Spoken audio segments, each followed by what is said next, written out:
Di sebuah ruangan yang gelap, tiga sosok tertinggi sedang mengamati. Mereka adalah Tresven, sang peramal kegelapan, tinggi, kurus, dengan kulit pucat yang hampir transparan, mata berlubang seperti jurang gelap, dan jari-jarinya menyerupai cakar burung.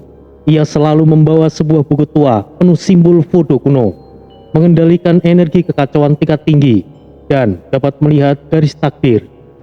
Setiap langkah musuh sudah terlihat jelas dalam visinya, angkuh dan penuh perhitungan.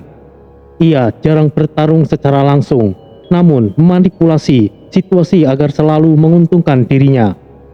Zalindra, nyonya penghisap jiwa, wanita kecil dengan rambut panjang keperakan yang selalu menutupi sebagian wajahnya, memiliki tatapan mata merah yang mampu membuat siapa saja lumpuh. Menggunakan tongkat sihir berujung tengkorak untuk memanipulasi jiwa, baik itu untuk mengendalikan makhluk hidup maupun untuk menyerap kekuatan mereka. Aura dinginnya membuat sulit dideteksi, licik, penyendiri namun sangat sadis. Ia menikmati melihat musuh-musuhnya perlahan kehilangan harapan.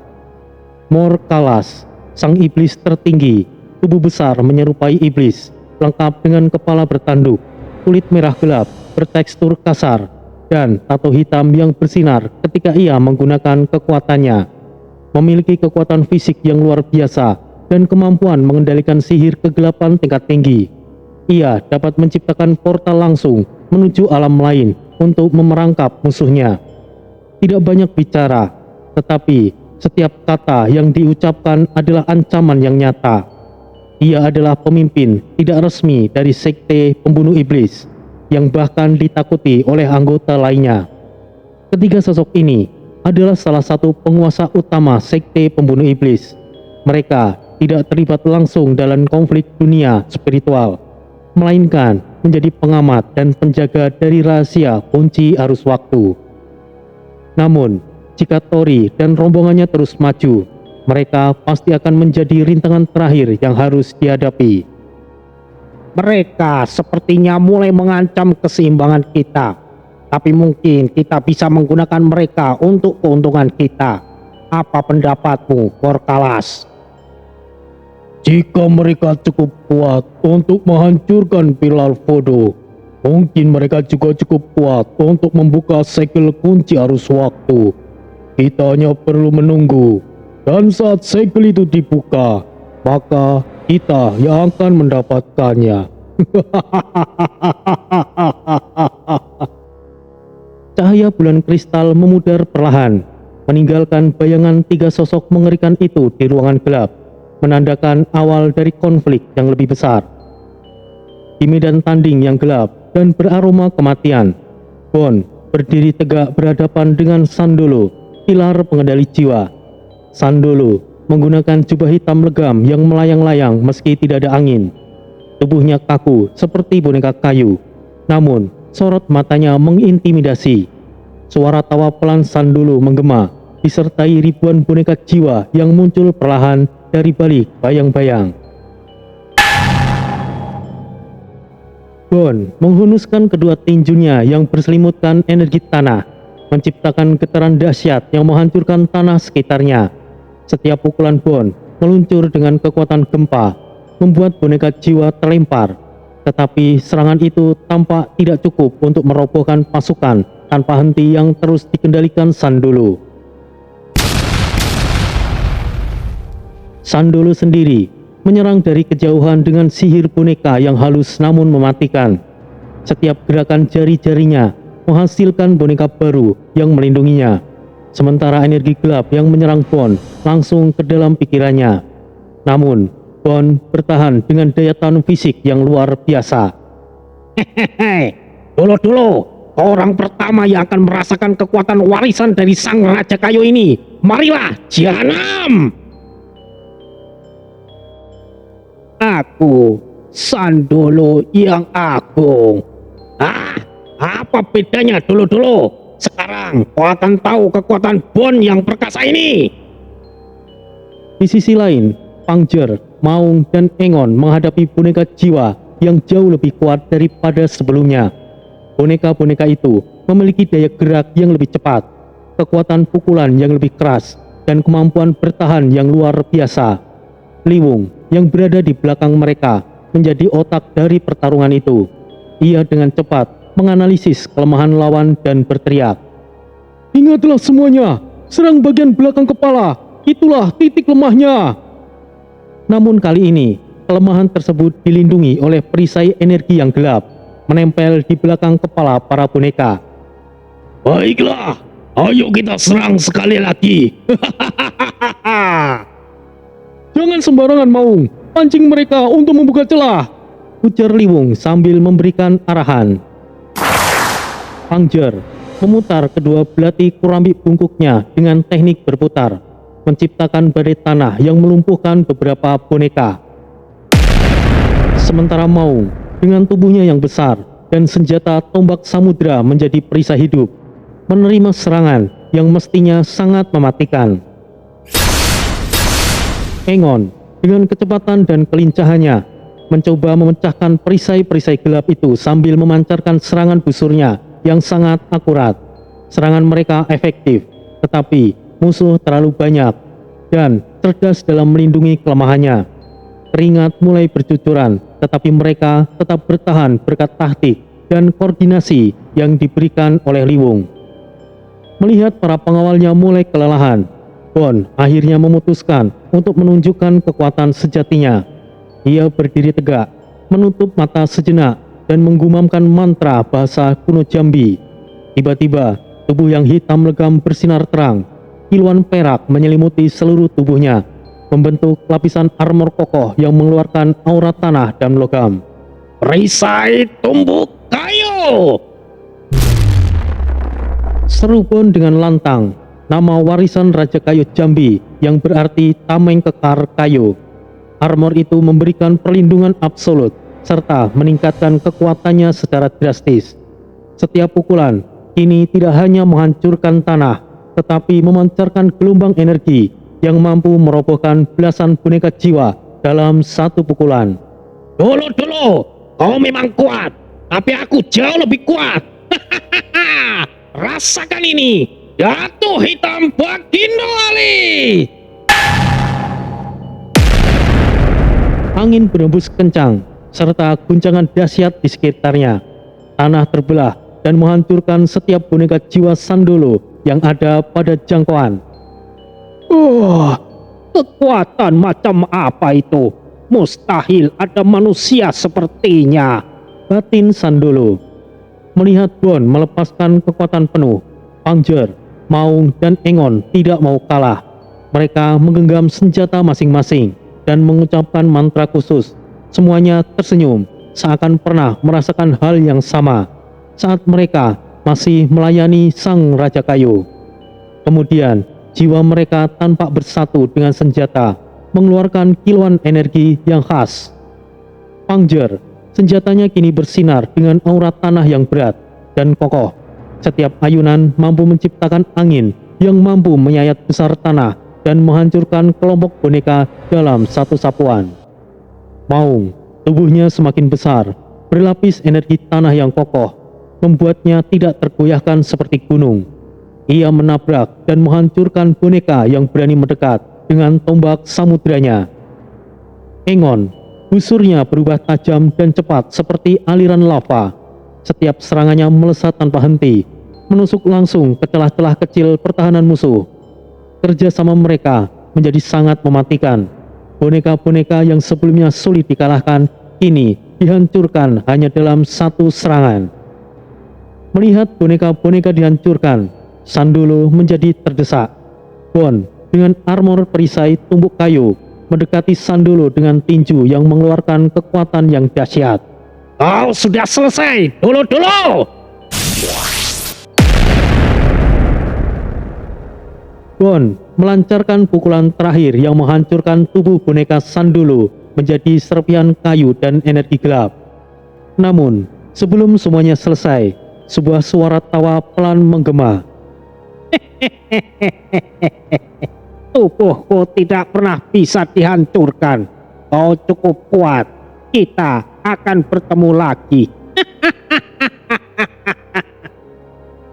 Jiwa Sandolo yang berupa kabut hitam melayang pergi. dengan cepat menghilang sebelum bisa ditangkap. Para pengawal Bond akhirnya berhasil menghancurkan semua boneka ciptaan Sandolo.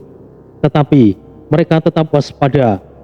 Bond berdiri tegak meski nafasnya sedikit tersengal.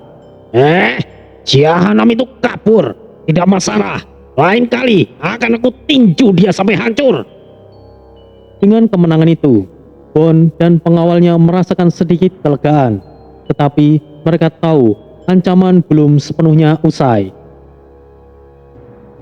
Sementara itu, di lokasi Tori berada. Setelah Tori berhasil menundukkan Kurijala dengan mudah, medan pertempuran yang luas tiba-tiba bergetar hebat. Suara gemuruh menggelegar dan retakan besar terbentuk di tengah tanah yang gersang.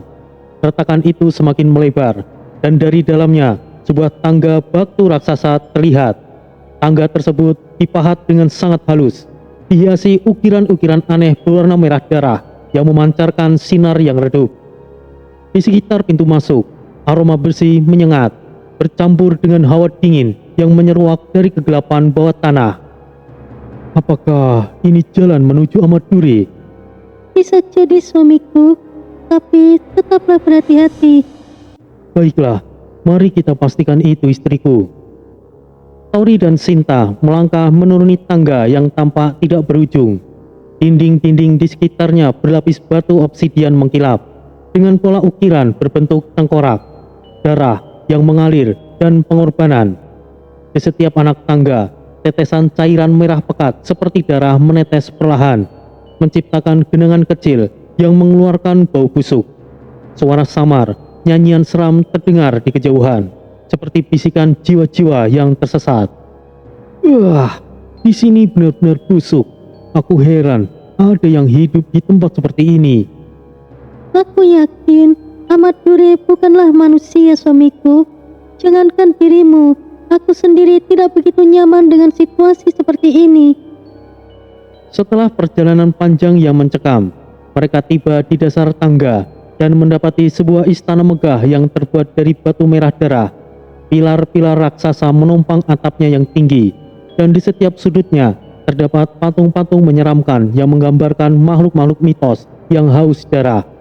Istana itu tidak tampak seperti hidup, dengan dinding-dindingnya yang seolah berdetak seperti jantung, memompa cairan merah bercahaya ke seluruh ruangan. Ada istana di dalam tanah, tapi ini lebih mirip istana iblis. Hati-hatilah suamiku, ada yang mengintai kita. Saat mereka melangkah lebih dalam, jalan mereka tiba-tiba dihadang oleh pasukan prajurit darah. Tubuh mereka terbentuk dari cairan darah yang mengeras, dengan mata yang menyala merah, dan senjata yang tajam memancarkan aura mematikan. Namun, Tori dan Sinta bekerja sama dengan efisien. Baiklah, mari kita bermain-main sebentar istriku. Sinta hanya mengangguk.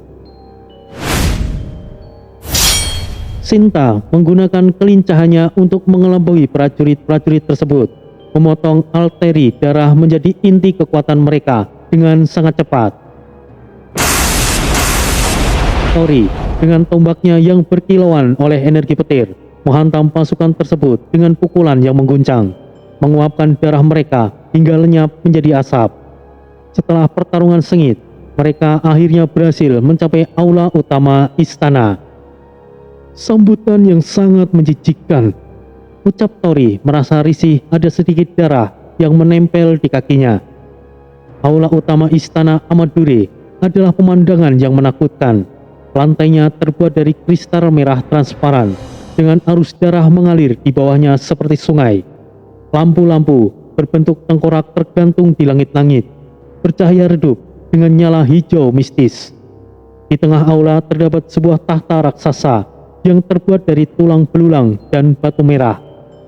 Amadure duduk di atas tahta tersebut dengan tenang, dikelilingi oleh kabut merah pekat yang menari-nari di sekelilingnya.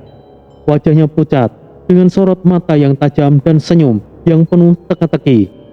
Tubuhnya dihiasi jubah panjang berwarna merah gelap, seperti darah yang mengering, dengan simbol-simbol kuno yang berkilauan di setiap lipatannya. Amadure, mulai pembicaraan dengan nada yang rendah tetapi tegas. Sang Dewa Petir, aku sudah mendengar namamu. Aku tidak berniat bertarung denganmu, karena aku tahu siapa yang ada di belakangmu. Tori dengan tatapan tajam menjawab, "Terserah kau mau menganggapku apa, namun kau juga tahu apa yang akan terjadi jika kau tetap menjadi ancaman bagi dunia manusia." Amadure tersenyum samar. Dunia manusia, aku tidak peduli, tapi aku tahu tujuanmu. Kau mencari kunci arus waktu. Jika kau terus melangkah, kau akan berhadapan dengan mereka yang bahkan aku tidak mampu mengukur kemampuannya. Amadure lalu menyebutkan nama-nama yang membuat suasana menjadi semakin mencekam. Salindra, Trespain, dan Morkalas. Mereka adalah 3 sosok agung, jauh melampaui apa yang bisa kau bayangkan. Mereka tidak seperti aku. Mereka tidak akan ragu untuk menghancurkanmu. Mendengar peringatan Amadure, Tori tetap berdiri tegak. Dengan suara dingin, ia menjawab, "Aku tidak peduli seberapa kuat mereka. Jika itu jalan yang harus kulalui untuk mencapai tujuanku, maka biarlah mereka menunggu. Siapapun yang menghalangiku, aku tidak pernah takut selama itu masih makhluk ciptaannya." Melihat keberanian Tori, Amadure menghela nafas panjang. Kau benar-benar kelas kepala, tapi aku tak akan menjadi penghalangmu. Meskipun begitu, ingatlah ini. Jika kau gagal, dunia ini akan terjatuh dalam kehancuran yang lebih besar dari apapun yang pernah kau saksikan. Saat Tori berbalik untuk pergi, ia menambahkan ancaman terakhirnya. "Siapa yang tahu, kehancuran akan tetap terjadi, sekalipun aku bertindak atau tidak. Namun, jika kau, Amadure, menyakiti manusia lagi, aku akan kembali, dan aku akan memastikan namamu hilang dari sejarah selamanya." Amadure hanya terdiam, tanpa tenang di luar, namun dalam hatinya ia gemetar. Tatapan Tori begitu mengintimidasi, seolah membawa kekuatan para dewa. Orang ini, dia lebih berbahaya dari yang aku duga, pikir Amadure, menatap punggung Tori yang semakin menjauh. Ketika Tori dan Sinta meninggalkan aula, Amadure memandang ke arah bayangan di sekitar tahtanya. Salindra, Trespain, Morkalas, mari kita lihat apakah kalian mampu untuk menghentikannya. Ia tersenyum tipis, meski tangannya masih sedikit bergetar. Akhirnya, misi rombongan Tori akhirnya selesai. Meskipun tidak seluruhnya para pilar voodoo bisa dibinasakan, namun yang menjadi ancaman yang sesungguhnya adalah ketiga sosok agung yang disebut Amadure. Kini, tujuan rombongan Tori semakin dekat, dan juga Kimi dan Enola sudah memecahkan misterinya. Perjalanan yang penuh bahaya yang sesungguhnya baru akan dimulai. Tori berjalan perlahan dan tanpa sengaja bertemu dengan lainnya, Bon, Jaka, Desta, dan Rio. "Sepertinya semuanya berjalan dengan lancar. Ayo kita kembali ke kamp pemberontak." "Aku bahkan tidak sempat melawan Kak Ombo, Mas Tori. Ia malah memilih menyerah."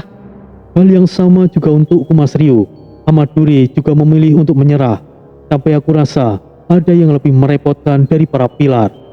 Maksudmu bagaimana, Des? Apakah 2 sosok lain di belakang para pilar voodoo itu? Itu sudah jelas, Mas Desta. Aku sudah menduga ini terlalu mudah, dan aku rasa untuk mendapatkan kunci arus waktu masih terasa jauh. Seakan apa yang kita lakukan ini sama sekali tidak mendapatkan petunjuk apapun, sahut Jaka. "Aku akan menjelaskan semuanya nanti saat berada di kamp pemberontak. Mari, sekarang kita kembali."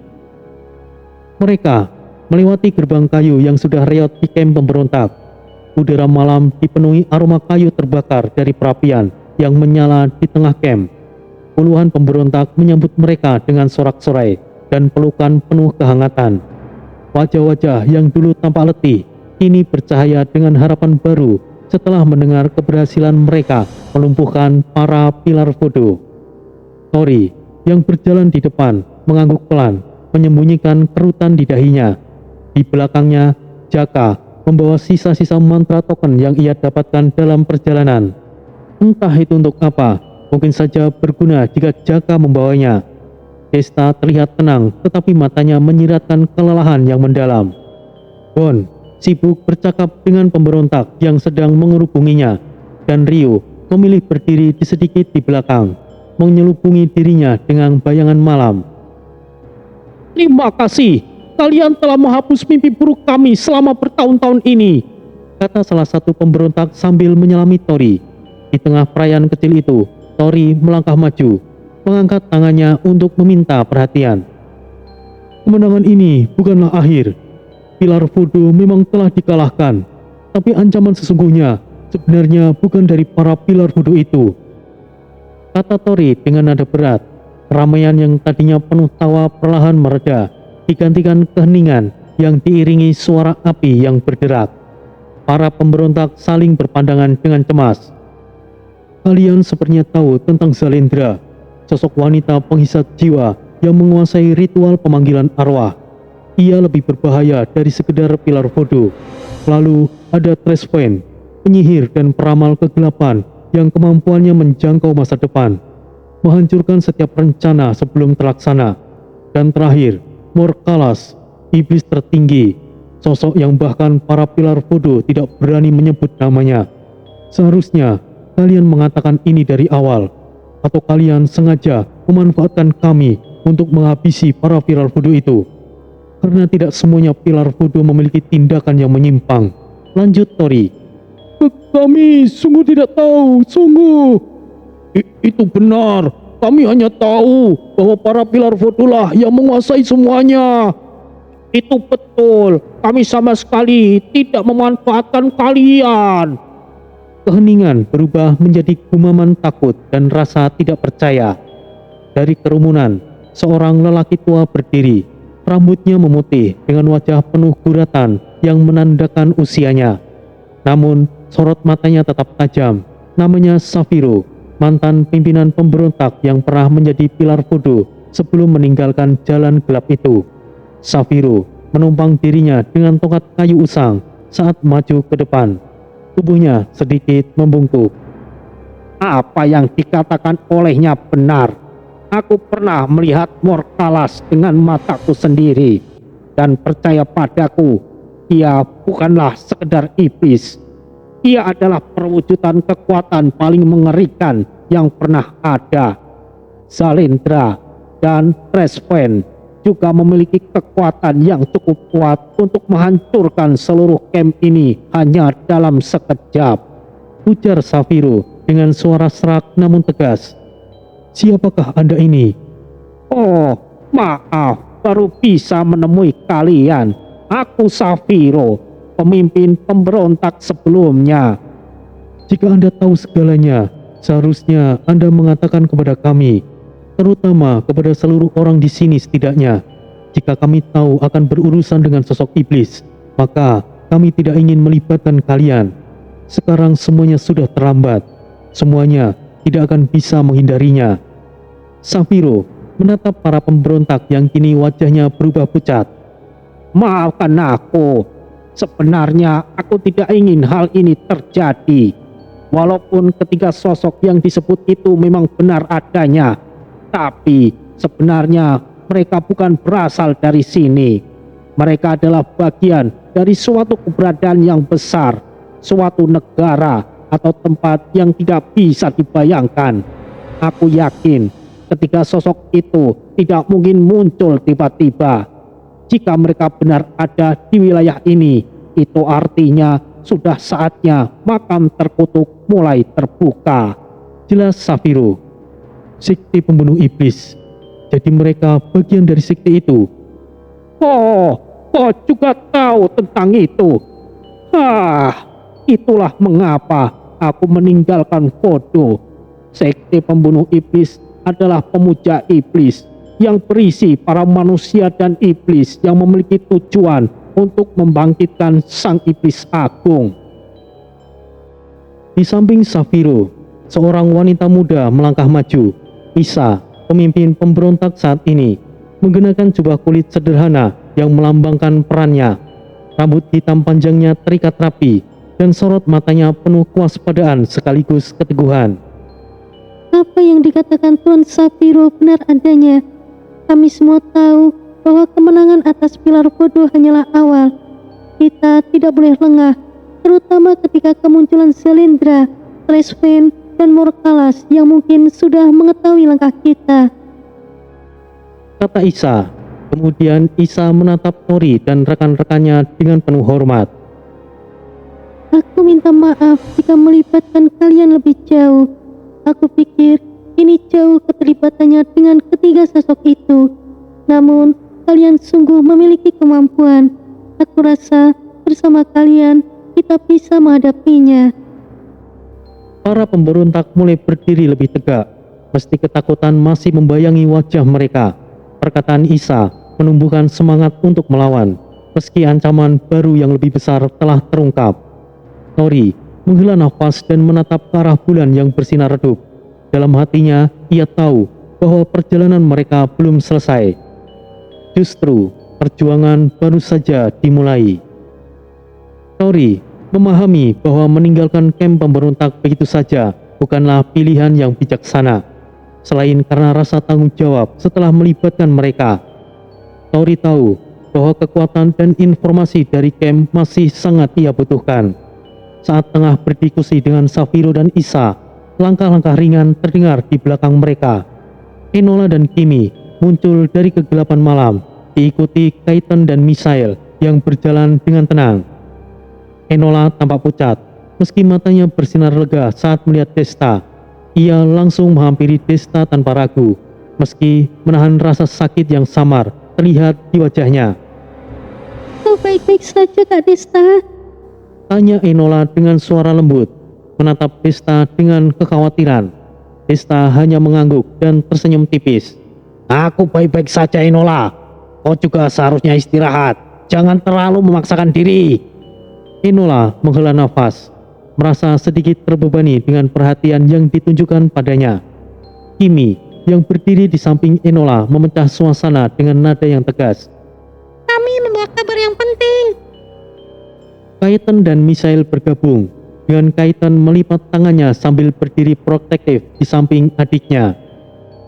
Apa yang mereka temukan mungkin akan mempermudah segalanya, tapi juga mempersingkat kita untuk menghadapi sesuatu yang lebih berbahaya, kata Kaiten dengan singkat. Enola mengambil gulungan kertas dari tas kecil yang tergantung di pinggangnya. Kami telah memecahkan teka-teki di peta ini. Katanya, ia dan Kimi membuka gulungan tersebut, memperlihatkan peta yang penuh coretan dan tanda misterius. Beberapa hari yang lalu, aku dan Kimi pergi ke runtuhan peradaban kuno di dekat sini. Awalnya kami hanya ingin mencari sumber air, tapi kami menemukan sesuatu yang lebih besar. Sebuah ruangan tersembunyi di bawah tanah. Di sana kami menemukan petunjuk tentang makam terkutuk. Semuanya yang hadir diam, mendengarkan dengan cermat. Reruntuhan itu mengarah pada kota Zerjura. Ternyata ada jalur bawah tanah yang menghubungkan reruntuhan itu dengan kota. Tapi yang lebih penting adalah makam terkutuk. Dari apa yang kami baca, makam itu tidak hanya berisi kerangka iblis agung, tapi juga petunjuk penting untuk menemukan kunci arus waktu. Sambung Kimi. Safiro menatap mereka dengan serius. Makam terkutuk. Jika itu benar, maka legenda tentang kerangka iblis agung juga benar. Tapi kalian yakin ada petunjuk tentang kunci arus waktu di sana? Enola mengangguk dengan tegas, meskipun tubuhnya masih terlihat lemah. Ya, tapi jalannya tidak akan mudah. Ada banyak rintangan di sepanjang jalur, dan reruntuhan itu sendiri penuh dengan jebakan kuno. Kami hampir tidak bisa keluar hidup-hidup jika bukan Nyonya Isa datang tepat waktu saat itu. Tori mengangkat tangannya, meminta perhatian semua orang. Wajahnya serius, dengan mata tajam memancarkan keyakinan. Ini informasi penting, tapi kita tidak bisa bertindak gegabah. Jika apa yang kalian katakan benar, maka kita harus merencanakan semuanya dengan matang. Misael yang sejak tadi diam menambahkan dengan nada serius. Kita juga harus mempertimbangkan kemungkinan bahwa sekte pembunuh iblis sudah tahu tentang tempat ini. Mereka pasti tidak akan tinggal diam jika kita mendekati makam terkutuk. Benar, mereka tidak akan membiarkan kita mencapai kunci arus waktu, terutama jika itu berhubungan dengan kebangkitan sang iblis agung. Kita harus membuat rencana yang tidak hanya melibatkan rombongan kita, tapi juga semua orang yang ada di sini. Tori menimpali. Jadi, apa langkah kita selanjutnya, Bang Tori? Baiklah, langkah pertama adalah memastikan kondisi semua orang, terutama Enola. Kita tidak akan mengambil resiko membawa anggota yang terluka. Setelah itu, kita akan memeriksa reruntuhan yang kalian temukan, tapi tidak sekarang. Kita harus memastikan keamanan camp ini terlebih dahulu, karena ancaman dari luar belum benar-benar menghilang. Dan yang terpenting, kita harus bersiap untuk menghadapi kemungkinan terburuk. Tori menatap setiap orang yang hadir. Aku tidak tahu apa tujuan kalian sebenarnya untuk mencari kunci arus waktu. Tapi ketahuilah, jika kunci tersebut jatuh ke tangan sekte pembunuh iblis, maka konsekuensinya akan buruk. Tidak hanya untuk kita semuanya, tapi juga untuk semua manusia. Safiro mengingatkan. Kami tahu tetua, sekalipun kami tidak mencarinya, para sekte pembunuh iblis itu pasti sudah mengincarnya. Kita harus mendapatkannya lebih dulu sebelum mereka. Sementara ini, kita akan menyusun rencana terlebih dahulu sebelum bertindak. Perkataan Tori menutup diskusi dengan suasana tegang namun penuh tekad. Malam itu, di bawah bintang-bintang yang bersinar redup, rombongan Tori mulai menyusun strategi, menyadari bahwa perjalanan mereka semakin dekat dengan inti misteri yang selama ini mereka cari. Sementara itu, di kawasan padang pasir Afrika, tepatnya di Tendamai, sebuah wilayah terpencil yang dikenal oleh penduduk setempat sebagai padang pasir tanpa jejak. Tempat itu penuh misteri karena badai pasirnya seringkali menghapus jejak apapun yang dilewatinya. Tendamai dipercaya sebagai lokasi reruntuhan kuno yang pernah menjadi pusat ritual voodoo dan tempat para penyihir bertapa untuk mendapatkan kekuatan gelap. Di bawah teriknya matahari, 3 sosok berjubah panjang berjalan perlahan di atas hamparan pasir yang panas. Jubah mereka berkibar tertiup angin kering. Dengan tudung yang menutupi kepala, menyembunyikan wajah mereka dari sengatan matahari. Setiap langkah mereka meninggalkan jejak. Namun, angin kencang di belakang segera menghapus jejak tersebut, seolah-olah mereka tidak pernah ada. Sepertinya kita semakin dekat, ucap sosok bermata tajam dengan alisnya yang tebal. Matanya mengamati horizon, mencari tanda reruntuhan yang disebut dalam gulungan kuno mereka. Suaranya tenang, namun penuh dengan nada otoritas. Dekat, kita bahkan belum menemukan apapun selain badai pasir ini. Balas sosok pemuda bermata sipit, suaranya terdengar sinis. Ia menggenggam sebuah kompas kecil dengan jarum yang terus berputar, tidak mampu menunjukkan arah yang pasti. Kau terlalu cepat mengambil kesimpulan. Perhatikan saja dan tidak perlu mengeluh. Potong sosok manusia dengan kulit hitam sambil mengangkat tongkat kayu panjang yang dihiasi tengkorak kecil di ujungnya. Ia memejamkan matanya, merapal mantra dalam bahasa sukunya. Dalam sekejap, tongkat itu bergetar, lalu tengkoraknya memancarkan cahaya merah redup.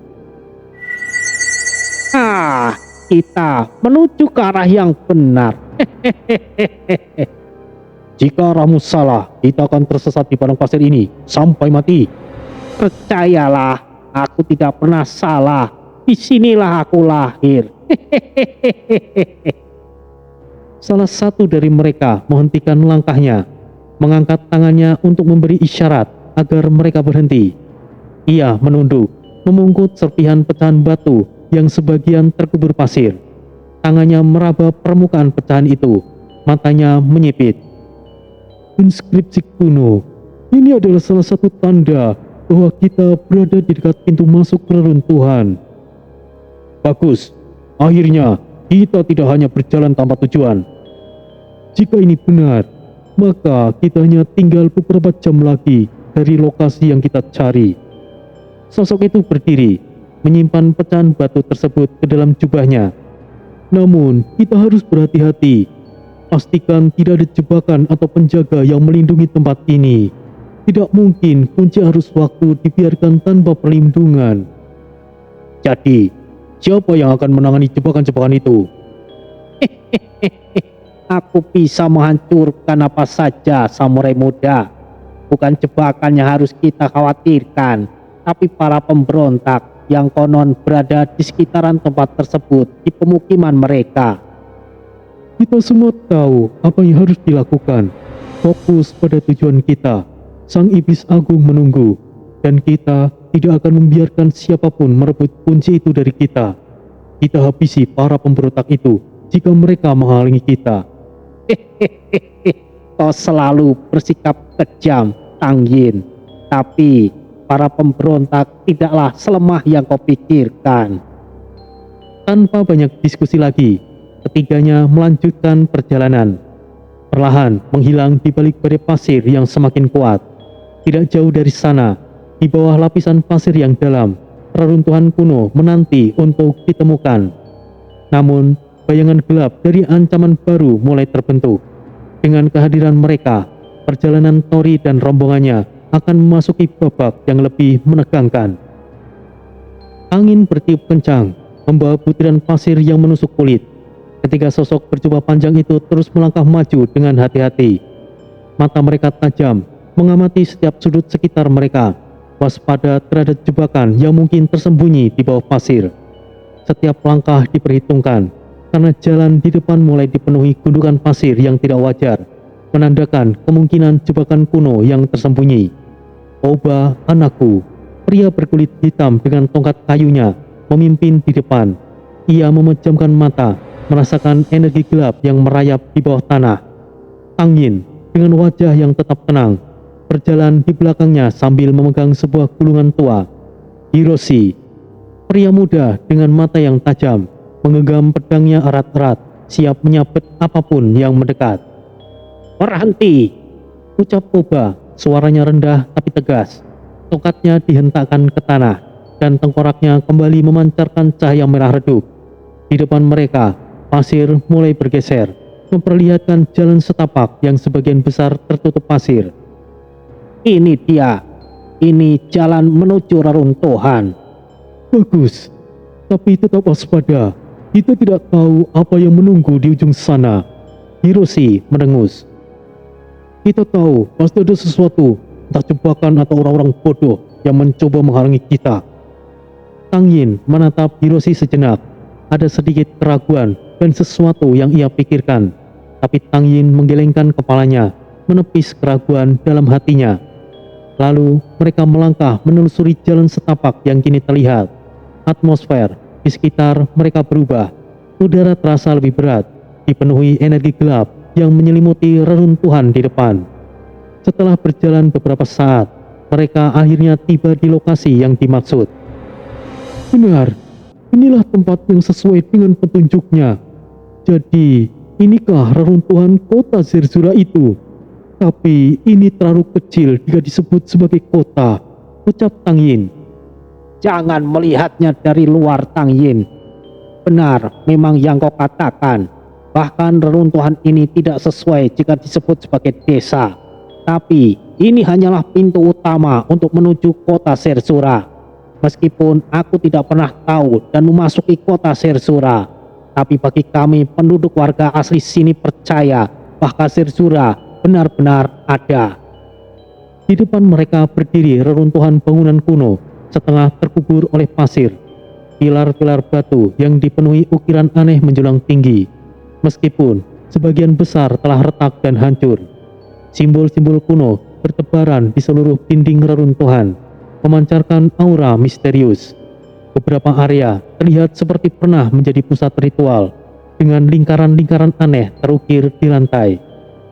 Namun, perhatian mereka segera tertuju pada sekelompok orang yang tengah berjaga di sekitar reruntuhan. Ada 5 orang, berpakaian sederhana, namun dengan senjata tajam yang siap digunakan. wajah mereka menunjukkan kewaspadaan. Mata mereka memindai area sekeliling, memastikan tidak ada yang mendekat. Salah satu dari mereka, seorang pria muda dengan pedang di punggungnya, melihat ke arah 3 sosok berjubah panjang yang mendekat. Ia segera memberi isyarat kepada rekan-rekannya. Siapa kalian? Reruntuhan ini milik pasukan pemberontak. Pergi sebelum kami memaksamu. Teriak pria itu, suaranya menggema di tengah padang pasir. Tang Yin melangkah maju, melepas tudung jubahnya, memperlihatkan wajah dinginnya. Milik pasukan pemberontak katamu. Kau pikir kami akan peduli? Ucapnya, suaranya datar namun penuh ancaman. Seorang wanita dari kelompok pemberontak itu melangkah maju, menggenggam busurnya erat-erat. Ini peringatan terakhir. Tinggalkan tempat ini atau kami akan membunuh kalian. Hiroshi terkekeh, menarik pedangnya dari sarung. Aku muak dengan ancaman omong kosong seperti itu. Kita habisi saja mereka. Tang Yin mengangkat tangannya menghentikan Hiroshi. Tunggu. Jika kalian benar-benar ingin mati di sini, maka kami tidak akan segan-segan, katanya sambil melangkah lebih dekat ke kelompok pemberontak. Namun, sebelum pemberontak itu sempat menjawab, Tang Yin bergerak cepat seperti angin.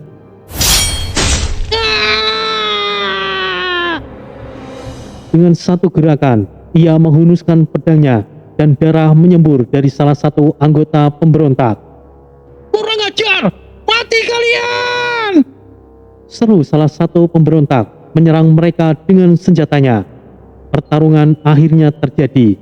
Tang Yin dan Hiroshi bergerak dengan kecepatan dan kekuatan luar biasa, menyerang tanpa belas kasihan.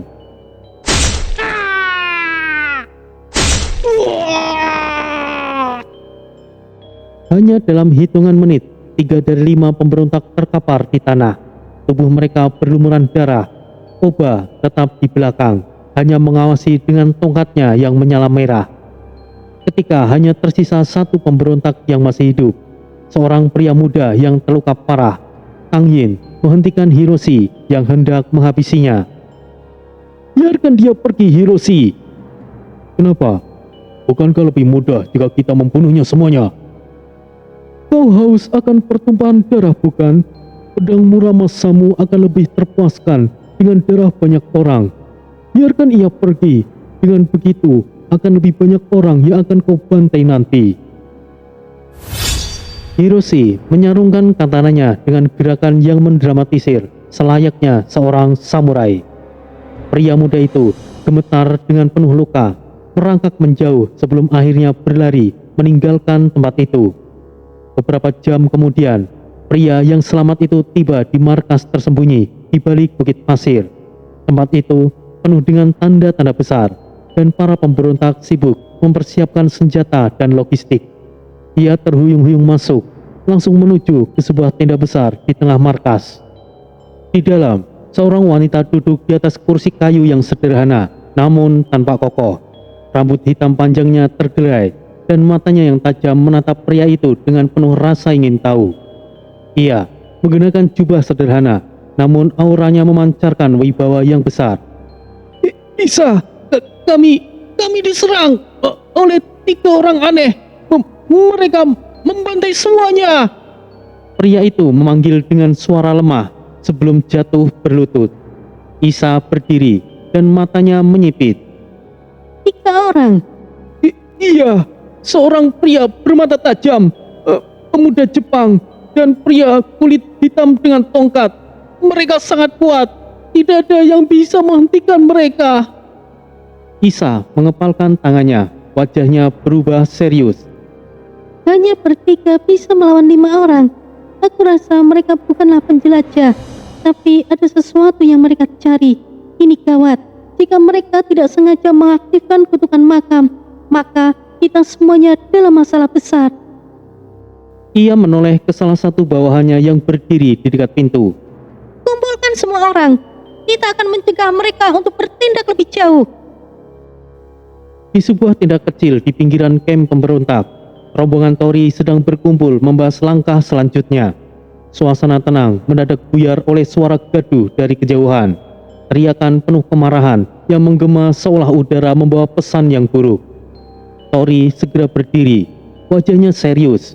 Di belakangnya, Jaka dengan keris api yang terselip di pinggangnya, Desta dengan tatapan penuh kehati-hatian, Bon yang bersandar di tiang tenda, Kaiten yang duduk di pojok dengan mata yang menyipit, Enola yang masih tampak lemah namun berusaha berdiri, Rio yang melangkah cepat seperti bayangan, serta Misael dengan tatapan tajam, dan Kimi yang memegang gulungan peta berdiri bersiap. Ada keributan apa itu? Apakah berebut makanan lagi? Ya, sepertinya begitu Mas Jaka. Kita harus memeriksanya, ujar Tori dengan nada tegas. Mereka segera bergerak menuju lokasi suara. Mereka tiba di markas utama pemberontak yang penuh aktivitas. Di tengah kerumunan, seorang wanita berambut hitam panjang berdiri dengan kepala tegak. Wibawanya terasa kuat, meskipun matanya menyiratkan emosi yang ditekan. Ia adalah Isa. Di sekelilingnya, para bawahannya terlihat sibuk mempersiapkan senjata dan strategi.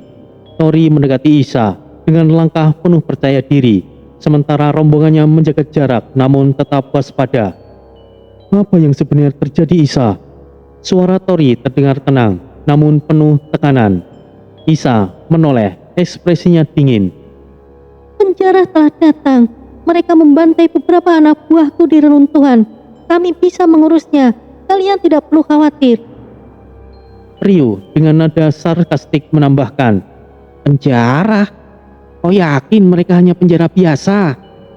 Iya, hal ini sudah sering terjadi beberapa kali. balas Isa kemudian menjelaskan apa yang ia dengar dari anak buahnya. Mereka ada 3, 2 orang bertindak dan mengalahkan 5 orang. Isa, mereka mungkin berbahaya, janganlah gegabah, kata Tori serius. Isa menatap langsung ke mata Tori. Kalian tidak perlu ikut campur. Di sini kalian untuk tujuan yang lebih besar. Fokus kalian adalah menemukan cara untuk mengalahkan Morkalas, Treven, dan Salendra. Kami tidak butuh bantuan kalian untuk menangani sekelompok penjajah seperti mereka. Dulu ada yang lebih buruk lagi. Jadi kalian tidak perlu khawatir. Nyonya Isa, hati-hatilah. Tenanglah Enola. Kau tahu kemampuanku bukan? Isa tersenyum sambil memegang pundak Enola. Tori mengerutkan dahi, tapi kemudian mengangguk perlahan. Baiklah, aku rasa kami terlalu khawatir. Benar, kalian lebih profesional menangani hal ini. Terima kasih telah mengkhawatirkan kami. Kau tidak perlu mengatakan hal itu, Nyonya Isa. Kita sekutu, sudah sewajarnya kita saling mengkhawatirkan, sahut Misael. Kemudian Isa memberikan isyarat kepada anak buahnya dan mereka segera bersiap berangkat menuju reruntuhan. Di bawah langit yang kelam, Isa memimpin 20 orang menuju reruntuhan dengan langkah penuh keyakinan.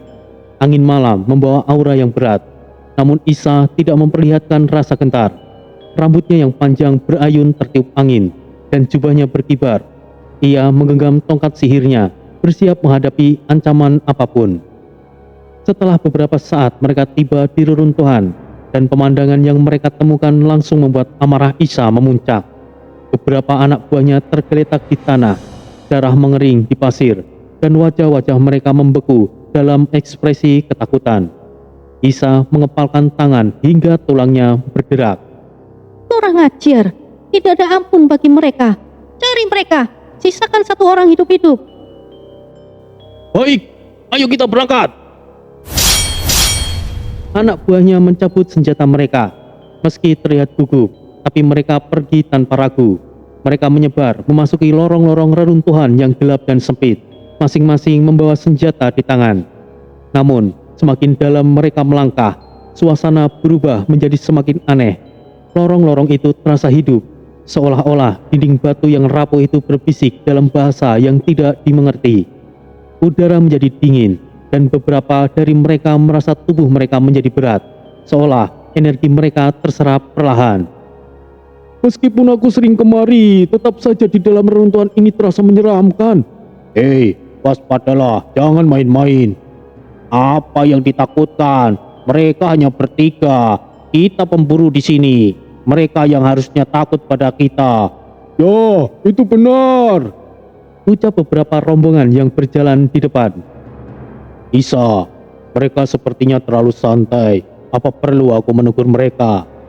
Biarkan mereka, tetaplah fokus. Balas Isa, meskipun ia sendiri mulai merasakan kejanggalan. Tiba-tiba, salah satu anak buahnya berteriak dari kejauhan.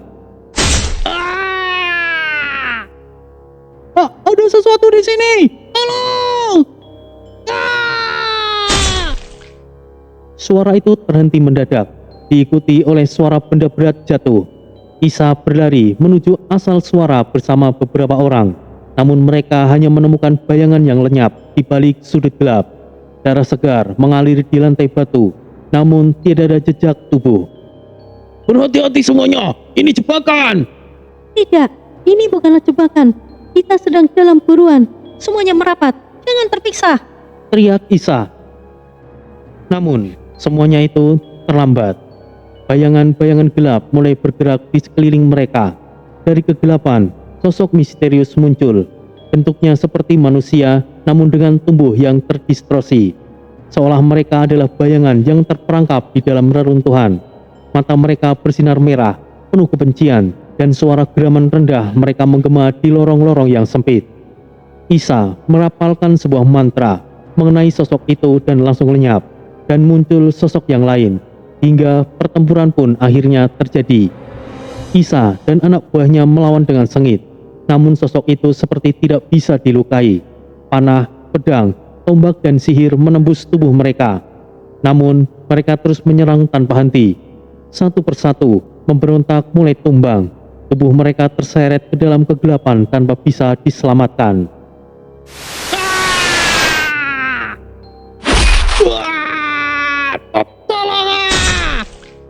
Isa, kita harus keluar. Kita hanya akan dibantai jika terus berada di sini, ucap salah satu bawahannya. Isa bertahan dengan gigih, menciptakan bola api dan menyerang dengan presisi yang luar biasa. Namun sama sekali tidak berefek sama sekali. Amarahnya berubah menjadi kegelisahan saat ia menyadari bahwa ini bukan sekedar pertempuran biasa. Keluar dari sini, kita mundur. Teriaknya, namun suara itu hampir tidak terdengar di tengah jeritan anak buahnya yang sedang tersiksa. 20 orang yang berangkat, hanya tersisa segelintir orang yang berhasil keluar dari reruntuhan. Isa dengan wajah penuh luka dan mata penuh dendam, berdiri di pintu reruntuhan yang kini terasa seperti gerbang menuju neraka. Dua sosok muncul dan memadat, bayangan yang mereka lawan sebelumnya. Mereka adalah Tang Yin dan Hiroshi. Tubuh mereka bisa seperti bayangan karena suatu mantra atau keilmuan milik Oba. Baiklah, aku rasa kali ini sudah cukup. Ini sebagai peringatan terakhir untuk kalian. Kau, penyihir wanita, kau pasti pemimpin mereka. Jangan menghalangi kami, atau seluruh orang-orangmu akan mengalami nasib yang sama. Tang Yin kemudian berbalik dan melangkah pergi. Namun Hiroshi tetap diam. Hiroshi, sudah cukup. Ayo kita pergi, ucapnya. Hiroshi menyarungkan senjatanya yang sebelumnya mengibaskannya untuk menghilangkan darah yang menempel. Kenapa kita harus menahan diri, Tang Yin? Hiroshi, kita masih membutuhkan mereka untuk membuka makam terkutuk. Diperlukan persembahan. Kau paham bukan maksudnya apa? Cih. Hiroshi kemudian melangkah pergi. Siapa kalian ini? Apa tujuan kalian kemari? Tang Yin berhenti tanpa membalikkan badan, hanya menoleh. Aku Tang Yin, dan kalian tidak perlu tahu tujuan kami, atau kalian semuanya ingin mati. Tang Yin, siapa dia? Hanya mereka berdua saja bisa membuat kami semuanya mengalami kekalahan seperti ini. Mereka bukan sembarangan. Aku harus kembali dan mengatakan kepada Tuan Safiro. Isa akhirnya memutuskan untuk kembali, dan di sudut lain, Oba perhatikan sisa rombongan Isa. Hehehe, kalian akan selalu menjadi penghalang. Mari kita lihat seberapa banyak kalian. Oba kemudian merapalkan mantra. Salah satu bawahan Isa yang tewas hidup kembali. Ikuti mereka dan buatlah kekacauan, perintah Oba. Sosok itu kemudian pergi. Hal buruk pasti akan terjadi di kamp pemberontak. Malam itu, suasana kamp pemberontak dipenuhi ketegangan. Beberapa anggota pemberontak yang tersisa dari rombongan Isa tiba dengan kondisi mengenaskan. Darah mengalir dari luka-luka mereka, pakaian mereka compang-camping, dan wajah mereka dipenuhi rasa trauma. Jeritan beberapa korban yang terluka serius terdengar memecah keheningan malam, membuat suasana semakin mencekam. Ayo, cepat, bantu mereka! Beberapa pemberontak yang tidak ikut dalam misi segera berlari dengan panik, membawa perban dan ramuan seadanya. Namun, pemandangan luka-luka yang mereka lihat cukup untuk membuat nyali mereka menciut. Bagaimana ini bisa terjadi? Bukankah mereka hanya melawan penjara? Ucap salah satu pemberontak bertanya dengan suara bergetar. Aku tidak tahu, tapi melihat kondisi mereka, ini bukan pertempuran biasa. Sahut yang lain dengan wajah yang pucat. Ketakutan menjalar seperti api di tengah tumpukan jerami kering. Banyak yang mulai berbisik tentang kutukan atau musuh yang tidak terkalahkan. Namun, semua suara itu terhenti ketika Isa terlihat babak belur dan tetap berdiri dengan tegap dan memimpin mereka menuju ke pusat kamp. Tanpa membuang waktu, Isa langsung menuju ke tenda besar di tengah kamp. Di dalamnya, seorang lelaki tua duduk di atas tikar lusuh, mengenakan pakaian sederhana yang kontras dengan matanya yang tajam dan berpengalaman. Safiru, mantan anggota Pilar Voodoo dan juga mantan pemimpin pemberontak. Di dalam tenda itu, suasana semakin tegang saat terlihat rombongan Tori sudah berada di sana. Tori dengan sikap penuh wibawa berdiri di tengah, sementara rekan-rekannya menjaga posisi di sekitar, tetap waspada. Jaka bersandar dengan keris berahogeni di tangannya. Desta duduk bersila dengan tangan menyilang, dan Misael mengangkat tongkatnya. Enola duduk di sudut, terlihat lemah namun tetap memperhatikan, sedangkan Rio berdiri dalam bayangan seperti biasanya. Isa, apa yang terjadi di luar sana? Tanya Safiru dengan nada berat, matanya menyiratkan kekhawatiran yang mendalam. Isa menghela nafas panjang, berusaha menenangkan diri sebelum mulai bicara. Kami disergap, bukan oleh penjara biasa. Mereka manusia yang kuat. Aku benar-benar merendahkan mereka, dan mereka juga seperti bermain-main dengan kami. Mendengar penjelasan itu, Safiru menyipitkan mata, lalu memandang Tori. Nah Tori, bagaimana pendapatmu dengan apa yang dialami oleh Isa dan rombongannya? Tori menatap Isa dengan serius. Aku tidak yakin, Tetua. Mungkin jika itu ada kaitannya dengan para penyihir bodoh, aku rasa Isa juga bisa mengenalinya. Apakah kau tahu siapa mereka, Isa? Isa menatap Tori, ragu sejenak sebelum menjawab. 2 orang, salah satunya memperkenalkan diri sebagai Tang Yin. Mendengar nama itu, ekspresi Tori langsung berubah menjadi dingin. Apa? Tang Yin? Teriak Tori. Jika masalah ini sudah melibatkan Tang Yin, ini akan menjadi masalah yang serius, Des. Apakah kalian mengenal siapa Tang Yin ini? Tang Yin adalah pemimpin sekte pembunuh iblis yang bercabang di Cina. Ia sangat berbahaya. Dalam kondisi fisik, aku tidak mungkin bisa menang melawannya. Kami pernah bertemu dengannya beberapa tahun lalu saat kami pergi ke kota iblis Xinjiang. Dan dia adalah salah satu musuh paling licik dan sangat merepotkan, kata Tori sambil memandang rombongannya, seolah mengingatkan mereka untuk bersiap menghadapi ancaman besar. Lalu, siapa yang bersamanya? Hiroshi, pria Jepang yang lebih brutal daripada Tang Yin, seolah menikmati kekacauan yang ia buat. Hiroshi, sepertinya namanya tidak asing. Hiroshi. Mungkin saja Hiroshi Hito dan Mariko Aya. Isa, sebelumnya kau bilang ada 3 orang. Apakah salah satunya wanita? Tanya Jaka. Tidak, semuanya lelaki. Tapi aku tidak tahu nama lengkap Hiroshi, karena aku mendengarnya saat Tang Yin memanggilnya. Aku rasa itu bukan Hito, Jaka. Aku juga sempat mengarah ke sana. Hito tidak mungkin memiliki sikap yang kejam. Aku rasa itu orang lain. Ya aku juga yakin, Des. Itu adalah seorang pendeta. Ia tidak akan mau melakukan hal keji seperti itu. Tapi tetap saja, kita berurusan lagi dengan sekte pembunuh iblis itu. Safiro memejamkan matanya, kemudian merenung. Kalau mereka benar bagian dari sekte pembunuh iblis, maka ini lebih besar dari sekedar perampokan atau penjarahan. Mereka pasti mengejar sesuatu yang memiliki nilai penting. Mungkin sesuatu yang tersembunyi di kota Zerzura. Ketua Safiro benar. Aku yakin mereka pasti mengincar kunci arus waktu. Sepertinya kami harus bertindak lebih cepat. Saat pembicaraan berlangsung, di luar tenda, bayangan gelap bergerak cepat. Sosok itu adalah anak buah Isa yang tengah dihidupkan kembali oleh Oba.